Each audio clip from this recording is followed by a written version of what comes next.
Hey, it's Mike. Thanks for tuning back in.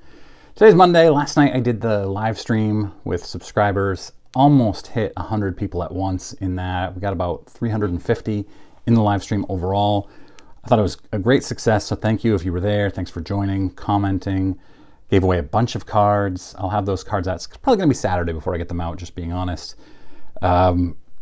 Busy week, as always. If you missed it, I picked this Garbage Pail Kid up. The classic Atom Bomb. I'll be doing a history of Garbage Pail Kids soon, so make sure you're subscribed.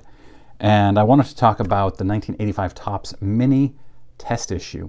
If you recall, 1975 Topps had a mini issue of that set, and Topps didn't do another mini until 1985 when they commissioned their O-Pee-Chee factory. By the way, are we pronouncing it O-Pee-Chee or O-Pee-Chee? I hear both ways. As a kid, I always pronounced it O-Pee-Chee, but I hear a lot of O-Pee-Chee. Let me know in comments. Anyway, so they commissioned their O-Pee-Chee partner in Canada to do a test run of 1985 Topps Minis. These were 10% smaller than the regulars. I don't really understand the purpose of slightly smaller cards. These are also slightly bigger than the 1975 Topps Minis. But they did this, and they were supposed to, all of the cards, the sheets were supposed to be destroyed in the factory, but somehow some got out. So there's not a whole lot on this information, and thank you to the subscriber who gave me the idea. I don't remember if it was Ryan McClanahan.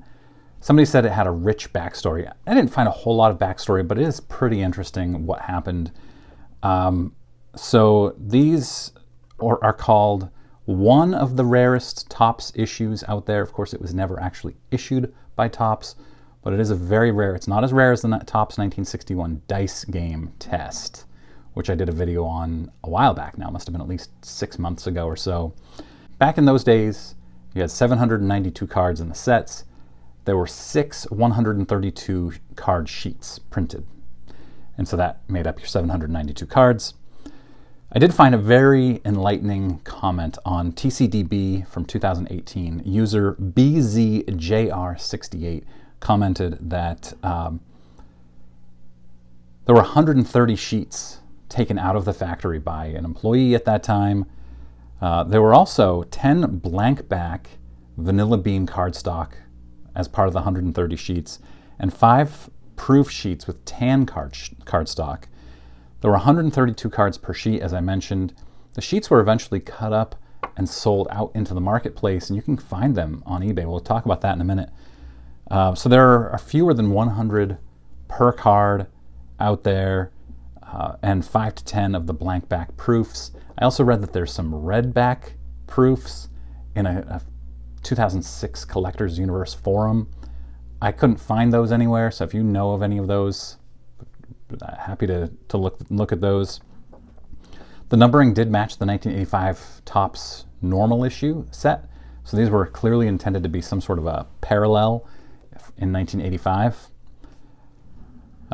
In terms of history of sales, REA sold the entire set high grade, mostly PSA 9s and 10s, in 2018 for $6,600.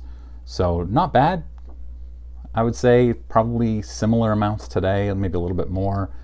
Commons on eBay sell for under $100 right now.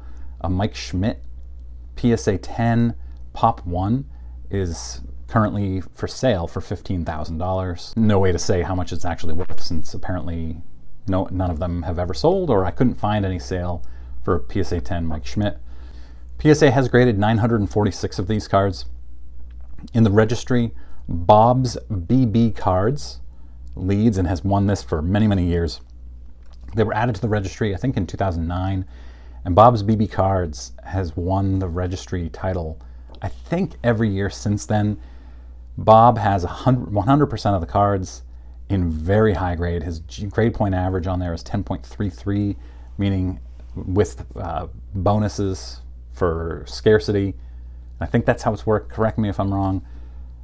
He's at an average of higher than 10 grade. So pretty cool. Topps apparently didn't like it because they didn't ever issue it. They were supposed to have destroyed all of them, And then they didn't do another mini, as far as I know, until 2012, when they started a run of Topps minis after that. In fact, in 2020, they re-released, I guess, the 1985 Topps minis in the 2020 set. So I think this is interesting. I know this is a short video. This is what I've got for you today. I also just couldn't resist the thumbnail idea that I had for this. And sometimes when you have such a good thumbnail, or it's silly, it's stupid, but I like it. When you have such a thumbnail like that, you have to come up with a video for it. So let me know what you think in the comments. If you're new here, click that subscribe button. I do 4 or 5 times a week, sports card content, giveaways. I'll be going to the National this summer. There's a lot coming up here in the near future. Thanks very much for watching.